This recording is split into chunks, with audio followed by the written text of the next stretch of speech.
Good afternoon, and thank you all very much for coming. I'm so pleased to see here today many of my friends and neighbors, and of course members of the Bremen Museum and fellow survivors. 60 years have passed last week since the United Nations voted to partition Palestine into a Jewish and Arab state.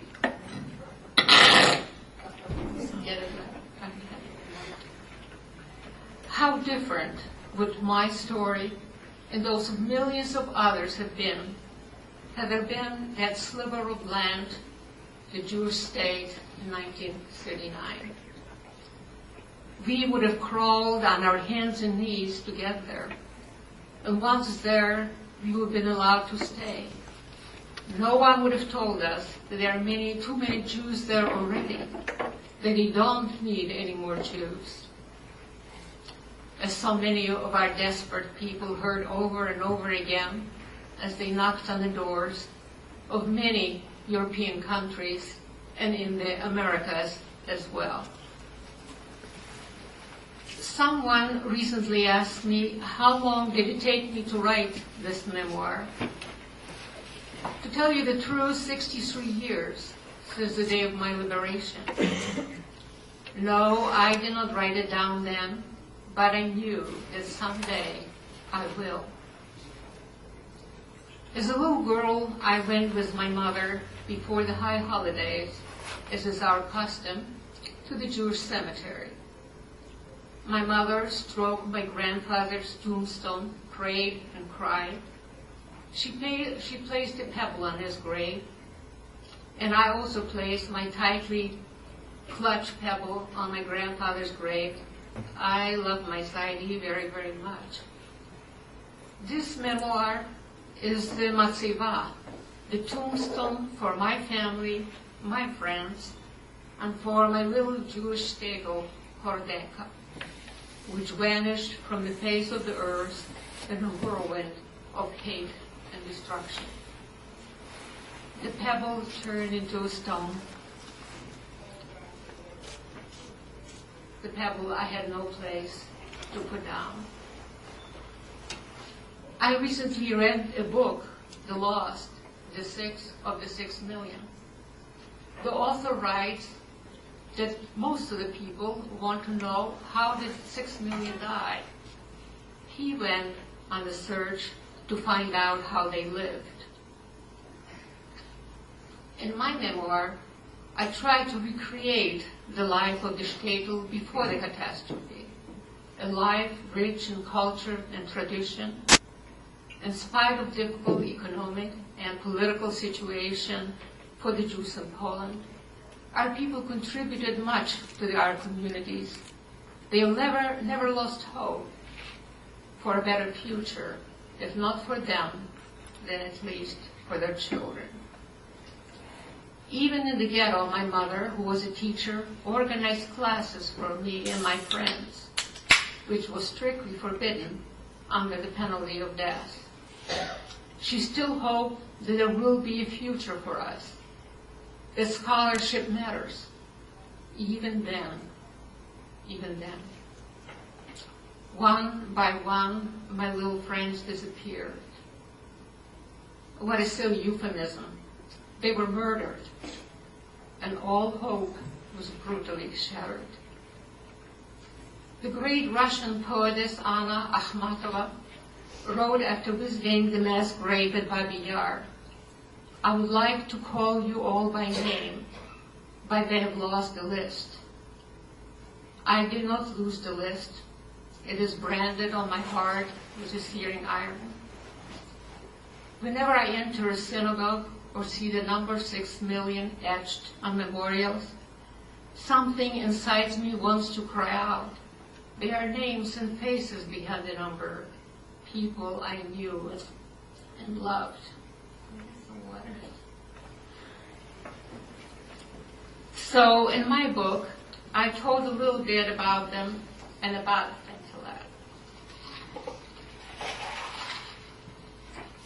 my little shtetl.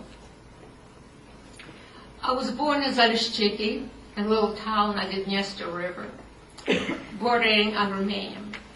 It was a small resort town. Often referred to as the Polish Riviera. In the summer, the local farmers in lovely native costumes presented grapes to the mayor of the city. At Fife, we used to call it the 5 o'clock happy hour. Sounds of beautiful tangos, so popular at the time, were heard from all the cafes lining the main street of town. Couples were dancing, and life seemed beautiful. When I was about 4 years old, our family traveled to my mother's hometown of Horodenka for the Passover holiday. I shall never forget the excitement and the joy of meeting my aunts and uncles and many cousins, and of course my grandparents. My grandfather David assembled all the grandchildren in the afternoon of the Seder, the ceremonial eve on the eve of Passover, and he gave each child a cup, a wine cup. My cup had a little word Passover embossed on it. I was so very proud to have my own wine cup. As the evening approached, the family gathered around the festive table. My grandfather in a white kittel and a white robe reclined on cushions. That was the custom. I can still see the glowing faces of the whole family. As the evening progressed, the Haggadah, the story of Exodus, were read, songs were sung, traditional foods were eaten. I had fallen asleep long before the last Dayenu was heard, and the festive evening ended. This was my first and most memorable Passover Seder. At the age of 6, we moved to Horodenka. 14 members of my immediate family lived there, and many more distant relatives. On most Saturdays, we used to assemble at my grandmother's house. The adults were sitting in the living room at a large table covered with the plush tablecloths and sipping tea and talking. Often the conversation turned to their experiences during World War I. I had stories about Cossacks burning, looting, raping women, stories about their flight to Vienna, which sent mixed messages. Sometimes they spoke of the joy of discovering that beautiful city, the Prater, the Vienna woods, but they also spoke of hunger and the hardships they endured. They recalled with sadness their return home to find only their houses burned. They had to start rebuilding their homes and their lives again. My Hebrew school was a short distance from our house. Classes were held daily from 3 to 5. Many years later, I used to tell my American students in Sunday school that we did not consider it cruel and unusual punishment. We loved our Hebrew school, whose principal was our beloved poet, Yitzhak Berger. I've often wondered how these poorly paid teachers, working in overcrowded, dark classrooms, were able to instill in us children so much love and respect for our heritage and our faith, something which was to be severely tried a few years later.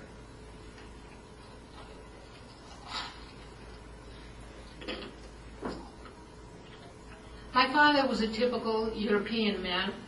He never did any manual work around the house. One morning I saw was most unusual sight.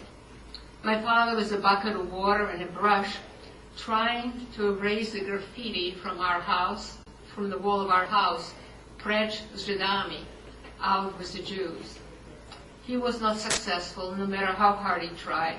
He could not obliterate completely. In 1918, after spending long time as an officer in the Austrian army in the trenches of Italy, he volunteered to fight for the newly formed army under Marshal Joseph Pilsudski. He believed that if the Jews helped the fight for independent Poland, they would enjoy full civil rights, and anti-Semitism would disappear. What an impossible dream. In Poland, there is anti-Semitism, even now, without Jews. Jews in our town belonged to every kind of political parties. There were those who looked to the East, believing in the promises of freedom and equality proclaimed by the Bolshevik Revolution. Some lived to experience bitter disillusionment after the Red Army marched into our town and they saw communism in practice. There were also Zionists of every stripe, from right to left. They fought verbally and debated about the political structure of the country that did not yet exist. But the dream to have a piece of land of their own, the return of Zion, burned deeply in many hearts. Sometimes Polish kids used to yell at us, "Go to Palestine," something that for many of us was an ardent wish.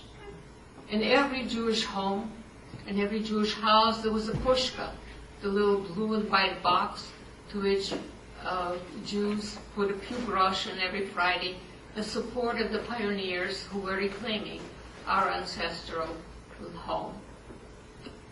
In the summer of 1939, my brother Jurek went to a Zionist camp, Hanor Hatzioni, in the Carpathian Mountains. That summer, my mother, my grandmother, Aunt Zlata, Gisha, and I vacationed in a small town nearby. One day we visited my brother's camp. There were tents erected as far as the eye could see. Boys and girls in white uniforms strolled around. Blue and white flags fluttered in the breeze. Who could have foreseen that this, our beautiful youth, will be brutally murdered in just a few short years? We took long walks in the woods. I played and splashed in the cold mountain brook. I was so happy during that summer, so totally unaware that we stood at the brink of an abyss. In the middle of August, a telegram arrived from my father urging us to return home immediately. The mobilization of the Polish army had already started. At every railroad station, we saw troops moving west to the German border. We didn't know that at the same time, a great number of German troop trains were moving east with the slogans on them like "We are off to Poland to thrash the Jews," boldly written on the train cars. Hundreds of miles away from my little town of Ordenka, plans were being set in motion to destroy and to annihilate all we cherished and loved. When we got home, we learned about the ultimatum the Germans had given to Poland. Full mobilization has been decreed. My father and my brother, one too old and other too young for military duty, were mobilized for civil defense. September 1st, 1939, Germany attacked Poland. Air raid sirens blared constantly, warning us of the German attacks. Our city was bombed. There were a few civilian casualties. One young Jewish boy was killed, and we heard that his father had refused any help and had carried him in his arms to the Jewish cemetery, where he buried him. We began to see refugees in our town from all over Poland. We were close to the Romanian border, and many people, among them high officials of the government and dignitaries, were fleeing to Romania. My parents considered fleeing to Romania, but they worried whether they would be able to take care of the family in a foreign land. They remembered only too well the hardships of their flight in the First World War. After much of deliberation, it was decided that my father and my brother should go across the border. We heard in Germany Jewish men were taken to slave labor camps. But everyone thought that surely women and children would be safe. Not in our worst nightmares could we have imagined what was to come. There were no prophets of old to warn us of the impending catastrophe. After much soul-searching, my parents decided not to split the family and to await our fate together. Strong and enduring family bonds had been our strengths in the past, but now the unwillingness to separate doomed us all to destruction. As Hitler's Stalin pact took effect, Poland was once again divided. On September 17th, Soviet tanks appeared in our town, and the Soviet occupation began. After a few weeks, schools reopened. We were taught a great deal of communist propaganda. We were told that we live in the best of all possible world under the great leadership of Stalin. But the reality on the ground was quite different. We heard the rumble of trucks in the night. Many people were exiled to Siberia. Little did we know that exile to the frozen wasteland of Siberia was much preferable to what awaited us all.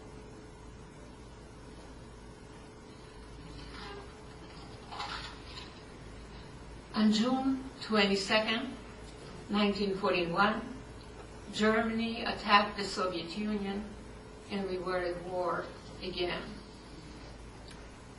In July of that year, Germans occupied our town, and the reign of terror began.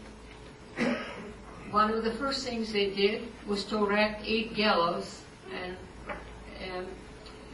8 Jews randomly selected were hanged.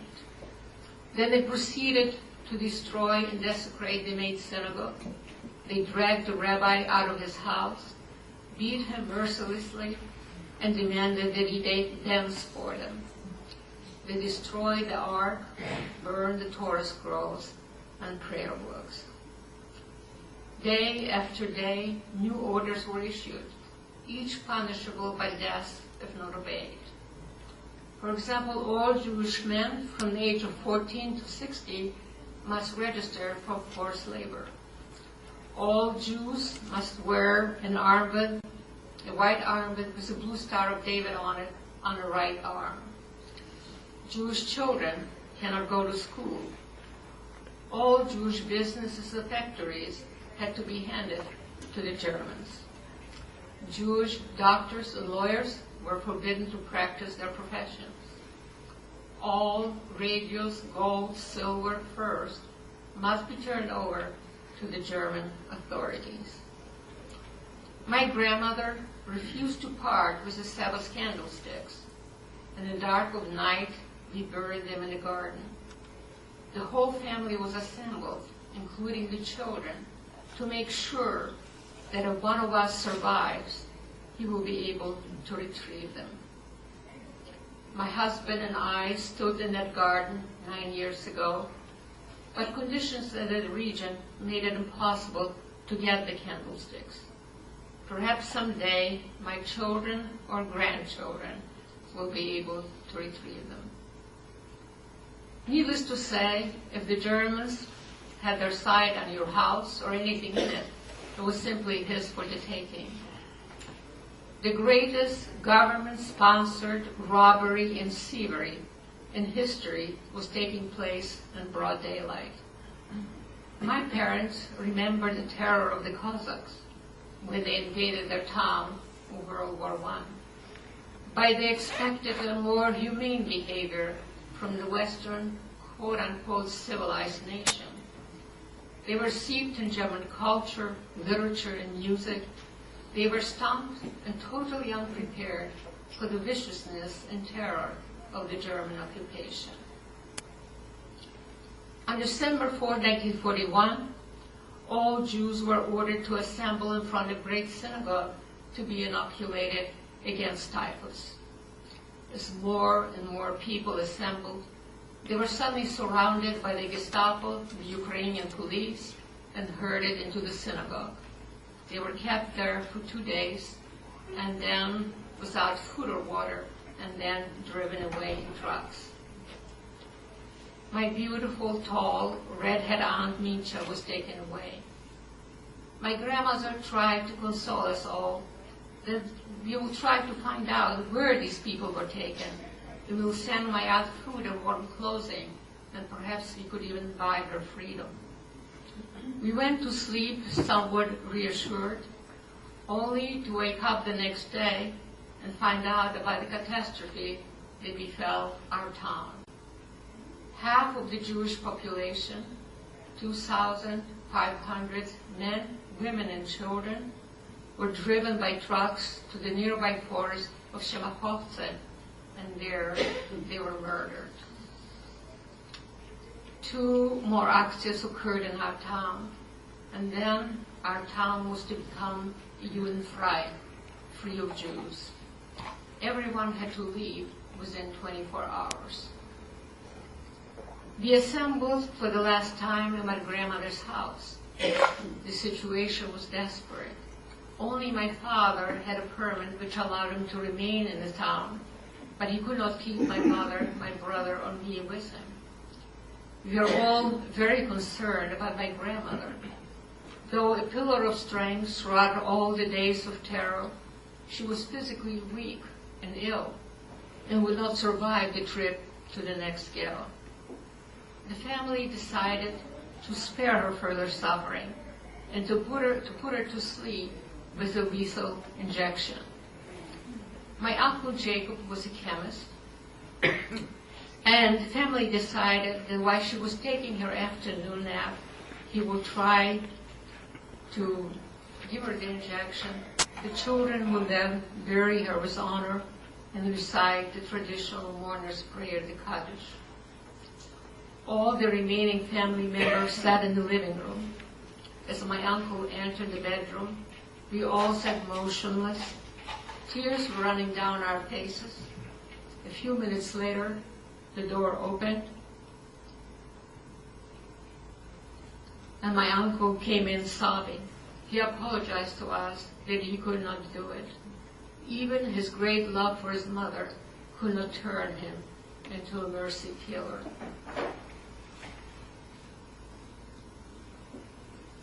I don't know what the others in the room felt, but for me it was such deep sorrow knowing what was awaiting her, but also a sense of relief that she was alive, because I loved my babcia very much. My uncle then gave each person in the room a poison pill, including the children. We had to promise that we would use it only as a last resort. Horodenko became Judenfrei, free of Jews, and so it is today, as I saw a few years back when I visited my hometown. The exodus of the pitiful remnant to the neighboring ghettos began. The old and the sick were put on horse-drawn wagons. The rest of the people had to run along as the Gestapo and the Ukrainian police on horses whipped them and urged them to run faster. My mother and brother and I found ourselves in the ghetto of Tluste, where the conditions were hellish. Thousands of people from all the neighboring towns and villages were cramped in the few narrow streets of the ghetto. In 1942, we learned that the Gestapo picked up my father at the mill where he worked and took him away. It was only a few weeks ago I found on the internet information that most probably described my father's death. The last 70 people of Horodenko were taken to the forest of Sheparovce and killed there on October 29, 1942. One day, my mother and I met a Russian man who saved my cousin by taking him with him to the Ukraine. on false papers. We looked at this man as though he was a saving angel. At least one of our own escaped certain death. My mother sighed and said how happy she would be if there would be someone who would take her daughter away as well. He looked at me for a moment and said, "Get her ready in 2 days. I will take her to a village far away to a friend of mine, and I will tell him that she is my cousin. And I will also get Aryan papers for her." My mother was overjoyed. She ran home quickly to tell the good news to my brother and my cousins. Everyone felt so happy for me. The next days were quite hectic. Mother bought a little suitcase for me, patched my clothes and my shoes to make me look more presentable. She spent hours trying to teach me the catechism and how to behave in church. As a teacher in Polish public school, she was required to stay in a classroom with the priest came to instruct the children, so she was quite familiar with Christian rituals. As time passed, my resolve to leave weakened. Mother kept repeating over and over again, "Someone must survive to tell the world. Someone must survive." In the evening of the second day, I was supposed to steal my way out of the ghetto, make my way to the railroad station, find a designated car where the Russian man would be waiting for me. As the time approached to leave, I said goodbye to my brother and cousins and walked with my mother to the border of the ghetto. It was dark and freezing night, and we were shivering as we walked through the cramped and filthy streets. I tried to chisel into my memory the horror picture all around me. Starving and sick people begging for food, emaciated children with swollen stomachs huddling in doorways. I told myself that I must remember it all. I must remember. As we approached the fence around the ghetto, I took off my armband with the Star of David, embraced my mother. We stood like that for a while without saying a word.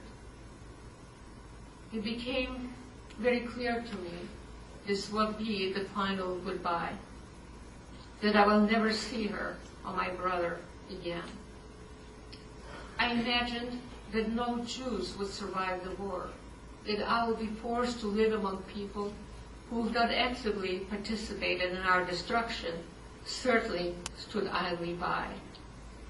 I did not want to live in a world where my people were brutally murdered, in a country where the earth was soaked with Jewish blood. At that moment, I preferred to go down with my people. I told my mother that I decided not to leave, and she did not say a word. She just held me tightly. I put my arm on back, and we walked silently to our room. She did not urge me to change my mind. She understood the decision had to be mine. Even so, I was only 14 years old. I had a few more precious weeks with her.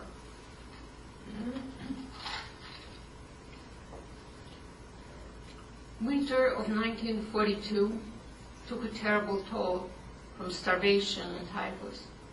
My mother also contracted typhus. She was already very weakened from starvation. There were no doctors, no medicine, no food.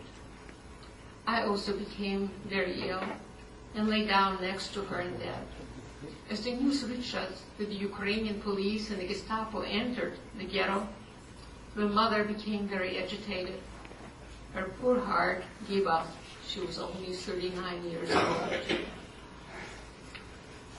What happened during the next few hours is not very clear to me.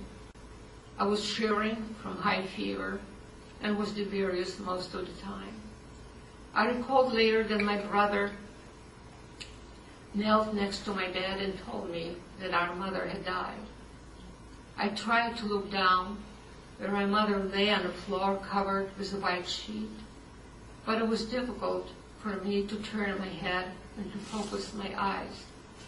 The flame of the candle at her side danced before my eyes, and then all went dark for a very long time.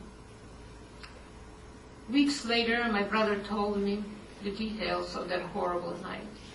He said that a kind neighbor had given him a clean sheet to wrap my mother's body. He, my cousin, put her gently on the floor, as is our custom, lit a memorial candle, and said Kaddish. He then borrowed a wheelbarrow from a neighbor, and under the cover of darkness, he brought my mother to the Jewish cemetery of Tosia, where he buried her. He told me that he put a bottle with her name on a piece of paper in her grave, and he promised that after the war, we would erect a gravestone. Half a century later, I returned to the cemetery of Tosia. I knew that my mother was buried there, and that probably I stood just a few feet away from her grave. But there was no way for me to locate it. I scooped up some soil we later buried in our plot in the cemetery in Atlanta. In the summer of 1943, Julek and I were taken to labor camp of Lisovce. We worked in the fields. The work was difficult, but in the open field one can always find something edible. We did not starve as badly as we did in the ghetto. On July 15th, we worked around the clock on the threshing machine. My brother's group worked the night shift, and I would lay down to sleep in the haystack. I was to start the morning shift. Next to me lay a woman with two children, a boy of 4 and a girl of 6. Children were not allowed in the ghetto, but the mother was hiding those two. Before dawn, shots were heard all around us. When I opened my eyes, 2 Ukrainian policemen, SS-men, were standing over us. One shot was fired and hit the little girl in the foot. She bled profusely and whimpered silently. We were told to stand up, to raise our hands, and walk to the designated place. When we got there, a group of people were already sitting on the ground with their hands behind their backs.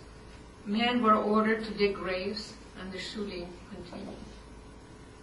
I felt very calm, and the reason that our sages and rabbis were right, and there is an Olam Haba, a world beyond, then everything will be fine. I will soon be reunited with my parents, with my friends, and with my family.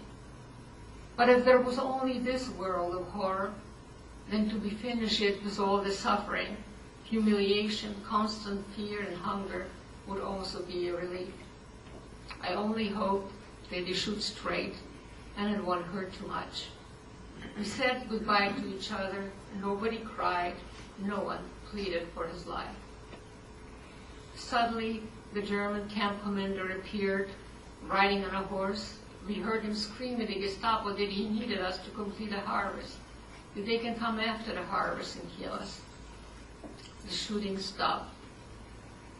He began to collect our phone comrades.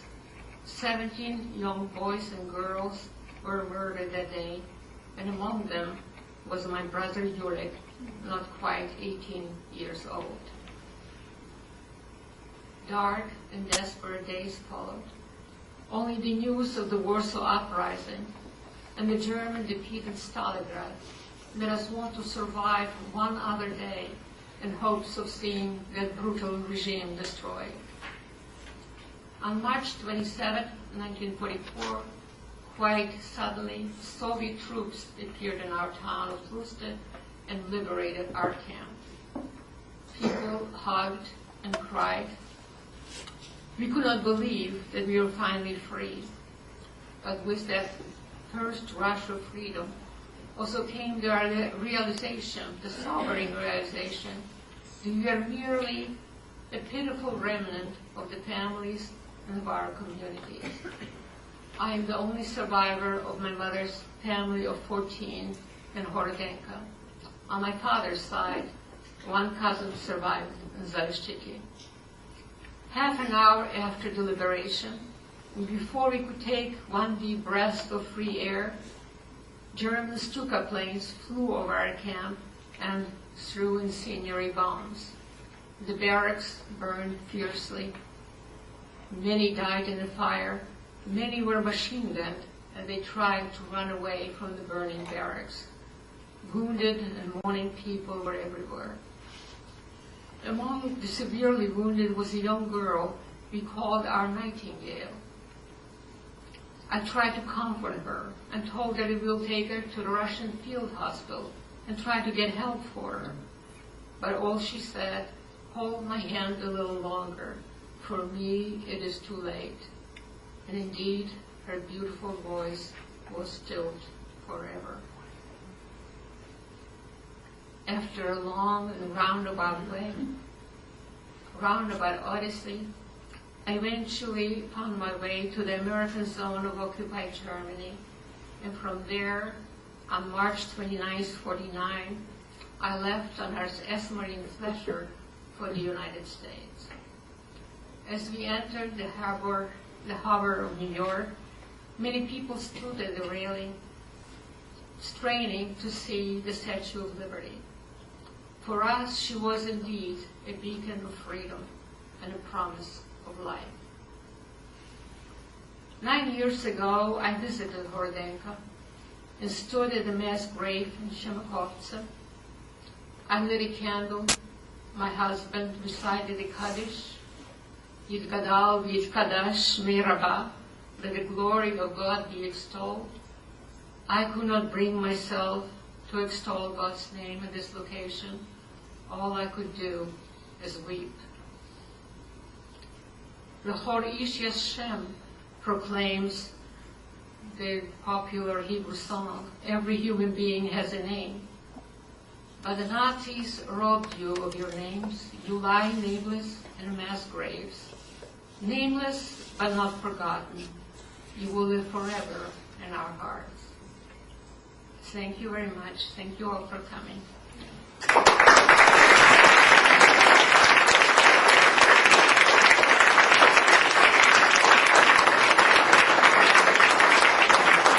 Tosia will take 15-20 minutes of questions and answers, and I'll call on you. I'm Lily Baxter. Before you call on people, may I say that just thank Lily Baxter. She is the director of the Holocaust Education Study here at the German Museum. She's the one who encouraged me to publish this memoir and been supportive for all these years. So thank you very much. It has been a joy to be with you.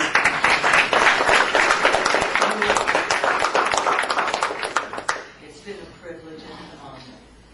I saw a hand in the back. Yeah, I was wondering if you could, I might have missed some of this, but what have you been doing the last 60 years?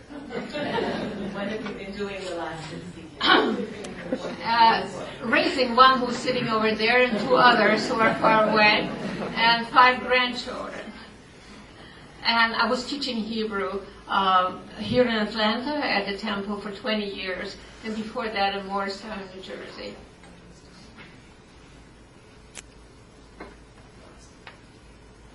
Jenny? First of all, I just want to comment that it took a great deal of courage for you to tell this story, and I really admire so greatly for that.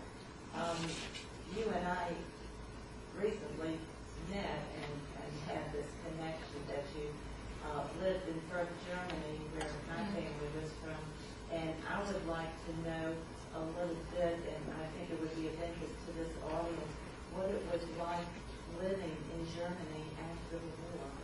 It wasn't great fun, let me tell you that.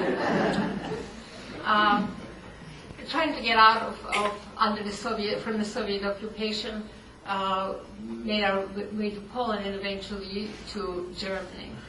And it was the strangest feeling. I had lost many years of schooling, so the people who quasi-adopted me after the war insisted that I needed to go back to school, and I wound up in vierte Mädchenoberschule, the only Jewish kid in that whole school. It was the strangest feeling.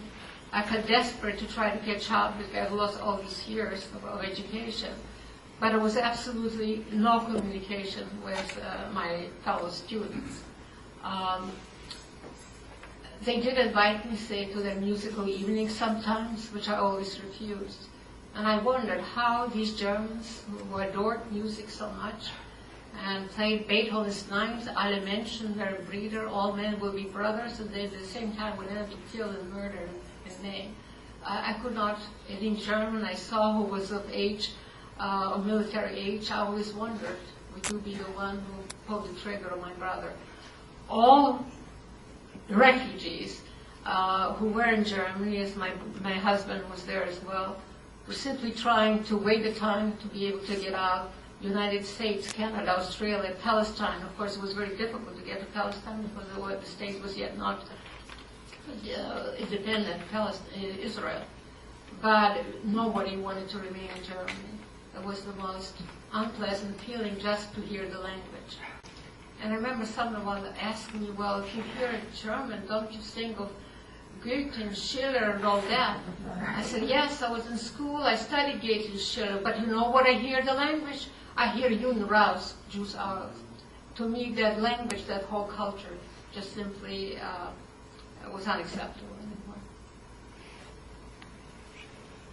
Could you stand up and all you? Thank you. When you returned home, you said that you wanted to retrieve the canister Yes. and put. What was your experience when you returned? Yes, there was a very difficult journey. My husband and I went. I didn't want my children to go. I didn't feel it was safe enough. It was shortly after the collapse of the Soviet Union in 1997, I think, 1990. We traveled first to Warsaw, and from there took a train to Krakow to go to Auschwitz. And that wasn't the strangest feeling, taking a train to go to Auschwitz. Eventually, we flew to Lviv, the Ukraine, which was formerly Poland, and hired a chauffeur who spoke English, and we went to my hometown. And it was the most eeriest feeling. As I walked the street, the buildings were there. My grandmother's house stood, ours was bombed. I could recognize this. Here lived my girlfriend Yenya, here lived so-and-so, and yet it was totally strange. Not the Jewish sound, not the Jewish face, any place. Oh, let me correct it. There was one man, a Jewish man, called himself the last of the Mohegans. He married after the war. He married a Ukrainian woman, Maria, and they brought up their children Jewish. And to my great delight, a few years later, I met Maria in Israel. She makes better gefilte fish than I ever did. Speaks Hebrew very well, and they are now Israelis. But I went to the mill when I didn't have to tell, obvious time to tell you all the stories. So if you have the book, you will catch up. Through the 3 access, my father hid our family in the mill where he worked. So I climbed the stairs while all the sifters and the flour sacks were. And it was the strangest feeling going out there, the place where we sat. We listened to shots all around us, the screaming of the people. 3 times or the 3 octaves we were there. The people were very polite to us. They allowed us to take pictures. I have photos, movie photos of all that. I tried to find somebody who could possibly have known my father. So they searched for them older people who worked there, but the oldest one they found worked 47, which of course was much too late. I then walked to where the streets of the ghetto were, and to our great synagogue, which was a beautiful building. I can still see the 2 lions holding up the ark, over the Ark of the Covenant. Today it is a basketball court attached to a school. As I said, my grandmother's house still stood there. Some people, when they saw us approaching with our cameras and our sneakers, American sneakers, they closed the door thinking we were coming to reclaim our homes. There was one woman who was very polite, and she invited us in. I stood in my grandmother's bedroom. But the laws in Ukraine were at the time, in Poland for that matter as well, that you are not allowed to take any without any, we saw all things. Antics, thank you, right, out of the country. Plus, as we traveled, there were roadblocks every few miles, and you never knew these were thugs or Ukrainian police, or both of them were the same, which they were. So it was really very unsafe. So unfortunately, I were not. But I have this dream. I have this incredible dream that someday, somehow, we will get there and take them. That would be the greatest moment for me to be. I have absolutely nothing from home that I could hold on and show that that's what was part of our lives. Everything was gone and destroyed. So there was no way to retrieve it. But as my grandchildren sit there, perhaps they will get an idea that someday they might want to do that.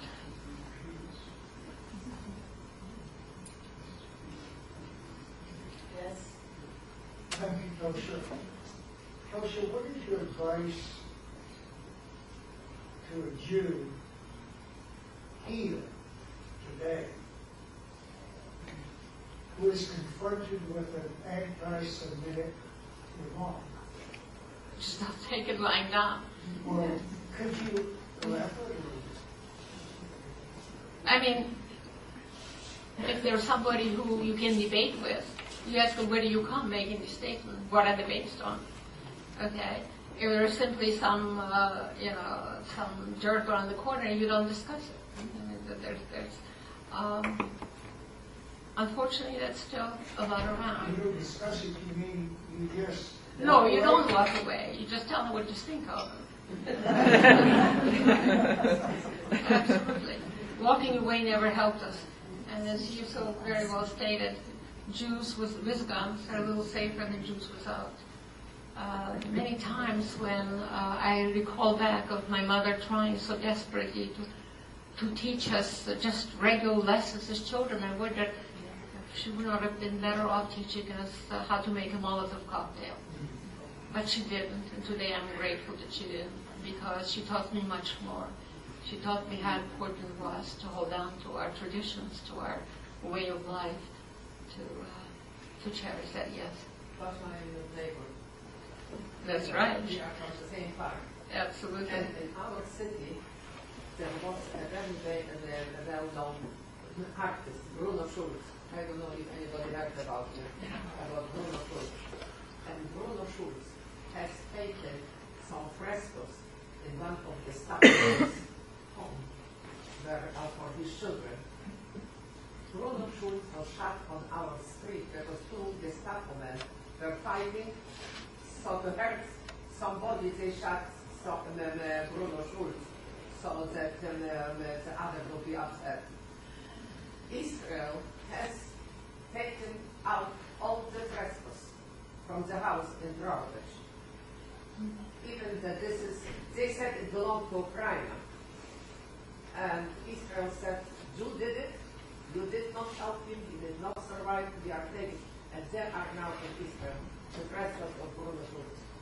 Yes, I've heard it, but the Germans really didn't need any excuse to kill a Jew. I was doing it, it was a sport. You see, they couldn't shot each other, they shot somebody whom the Gestapo men liked.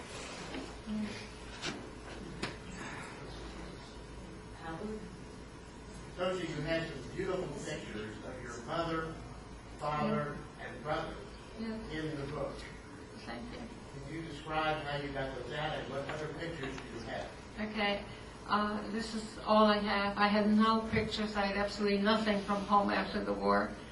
I had an aunt here in New York, and she had some of these, and this is all that I've gotten. I would have given anything. I remember as a child that we had a family picture from that Seder I described, and I would have given anything to be able to get that picture, because the memory fades. I don't have pictures of my grandmother or many cousins, of my uncles and aunts. It's all gone. Debbie? This is what we probably require a very lengthy answer. Can you just touch on how you think your experiences with the war, the Holocaust, affected you as you came to America?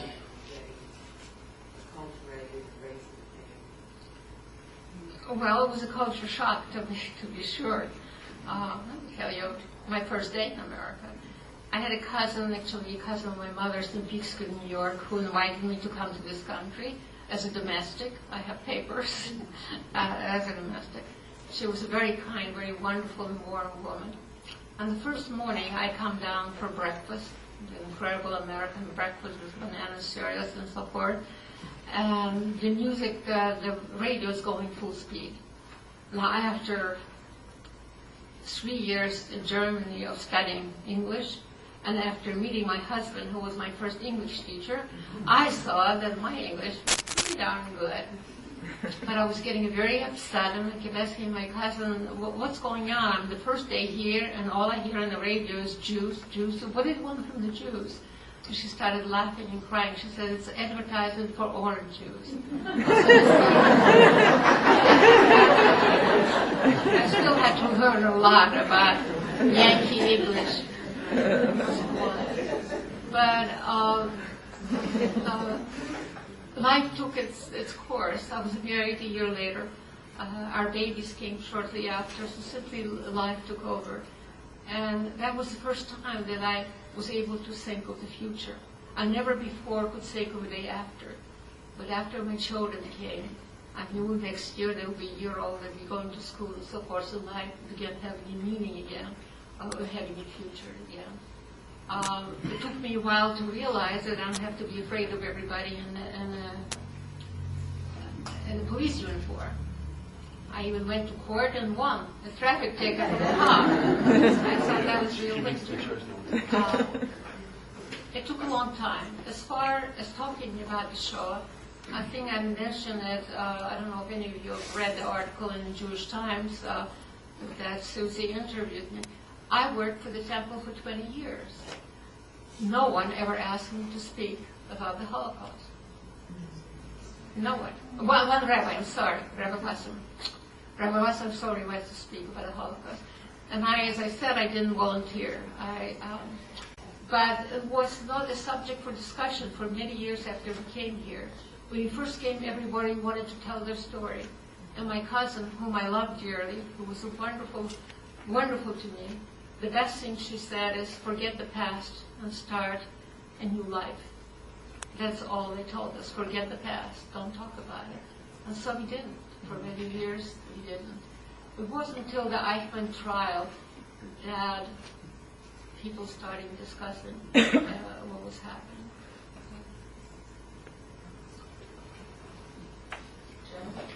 Tosia, I've been with you many times and you've shared your heart in many places. This day will open up your soul and I love you. Thank you very much.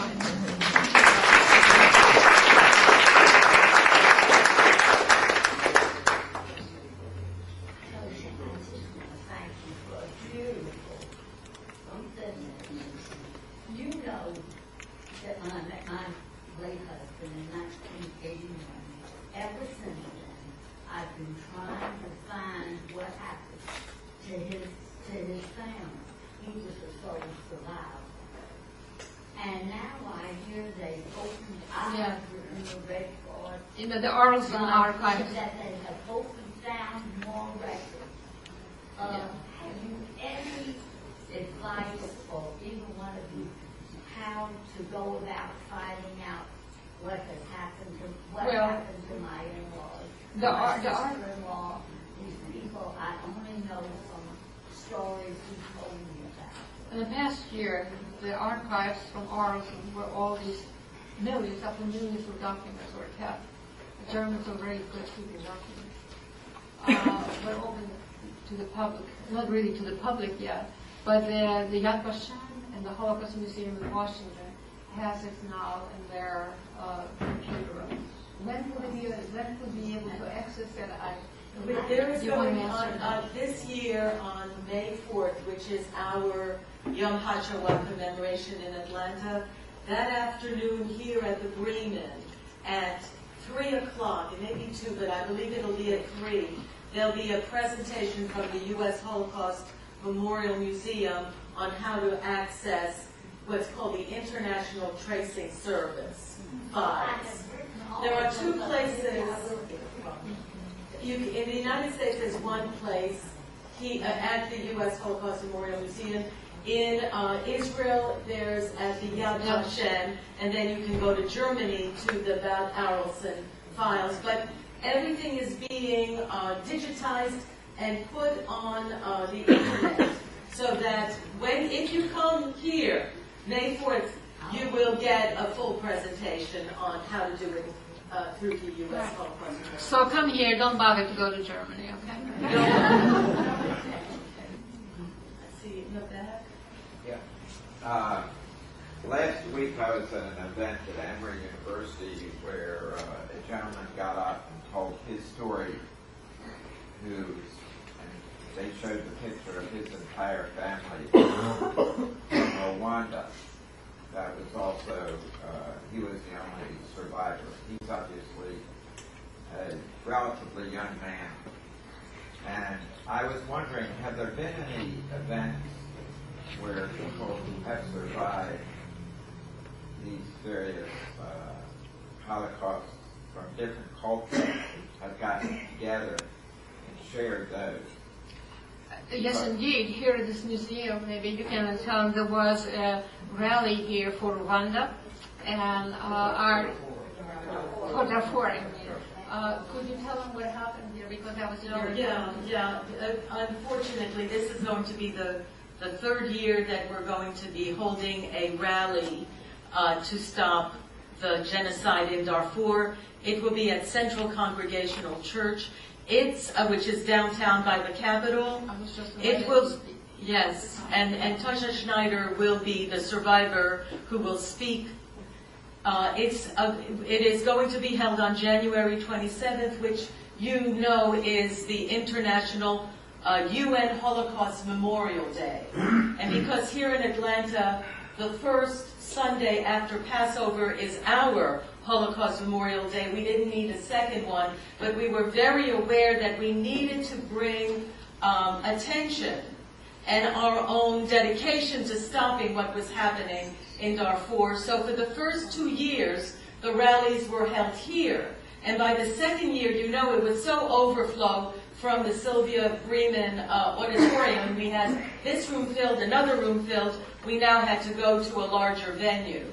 But this was something that was, the ball did get rolling through the Bremen and through Federation to make that happen. We've also had, we've also been approached by survivors from Rwanda who want to learn how to do public presentations, and we're working with them. It's very serious because the president of China, of course, is very similar to Hitler in what he's doing in Darfur, but he's hiding behind, in other words, he's providing all the guns and everything in order for that genocide to take place, in order to get oil from Darfur.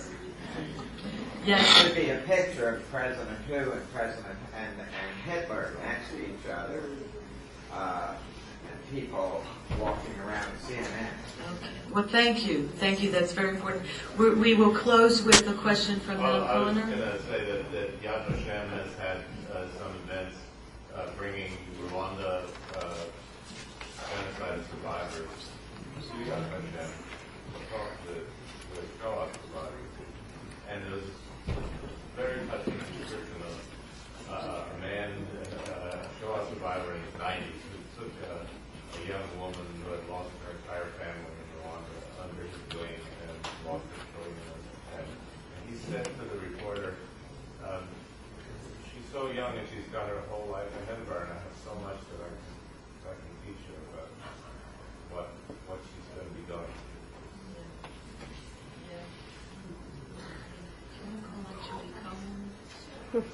Judy, You please. just spoken so lovingly of your family. I was wondering if you would introduce them to us. my oldest son, James, please. What was the Get question? up. Granddaughter Isabel. Grandson Benjamin and Zachariah. Are you still here? Yeah. That is the crew.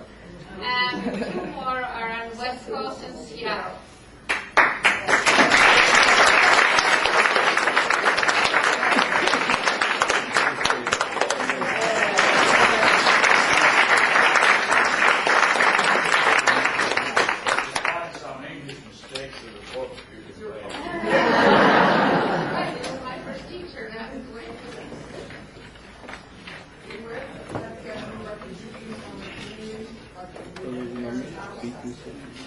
Oh, you want to get any of the material things back from? No, the Ukraine? No, good heavens. Poles have a very nice little rule. They said, if you want your house back, by all means, come back. If you live here for 5 years, become Polish citizen. It's your house. Now, what Jew would want to live in Poland for 5 years for anything? What? Right. And, okay.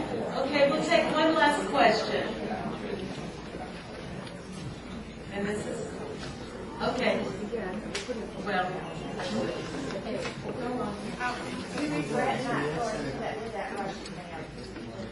not for a moment. Never. The Russian man who we saw was a really wonderful guy. Was quite abused from my cousin. She survived. She survived tremendous ordeals.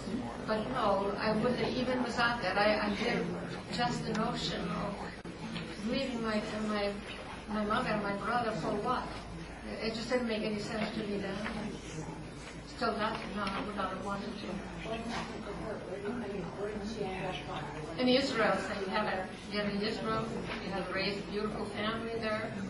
I visited her many times. She served in Palmach, in the Jewish army before.